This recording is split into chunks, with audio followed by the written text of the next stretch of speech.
2026ல் health aspect எந்த அளவுக்கு சாதகம் கேட்டிங்க, பாதகம் இருக்கான்னு ஒரு விட்டம் போட்டுறணும். ஏன்னா இந்த ராசிக்கு முதல்ல ப்ரெஷர், அதாவது சந்திரன் கேது வந்துட்டாலே மன அழுத்தம் அதுவும் கொஞ்சம் வந்திருக்கு. அதை கையாள தெரிய வேண்டிய ராசி இந்த சிம்ம ராசி. நிறைய பெண்களுக்கு இந்த யூட்ரஸ் சம்மந்தப்பட்டது, இன்ஃபெக்ஷன் சம்மந்தம், அடிவயிறு தொந்தரவு இது வந்துக்கிட்டே இருக்குது. ரொம்ப ஏஜ்டு பர்சனுக்குலாம் பார்த்திங்கன்னா சிறுநீரக தொந்தரவு, சார் டக்குன்னு யூரினில் லீக் ஆகிற மாதிரி, யூரினில் இன்ஃபெக்ஷன் இருக்குது, யூரினரி ட்ராக் இன்ஃபெக்ஷன், இது எல்லாம் அனுபவிச்சுட்டு வந்தாச்சு. இதை சரி செய்ய வேண்டிய காலகட்டம்.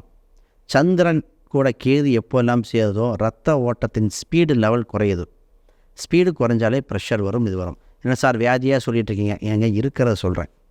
ஒரு முறை செக் பண்ணி இல்லைன்னு தெரிஞ்சுக்கோங்க. ப்ளட் கவுண்ட்டை கொஞ்சம் இன்க்ரீஸ் பண்ணிக்கலாம். இதுக்கெல்லாம் ஒரு பரிகாரம் இருக்குது, இறுதியில் சொல்கிறேன், அதை பண்ணிக்கலாம். அப்போ ஹெல்த் ஆஸ்பெக்ட் இந்த ராசி கவனித்து தான் சார் ஆகணும்.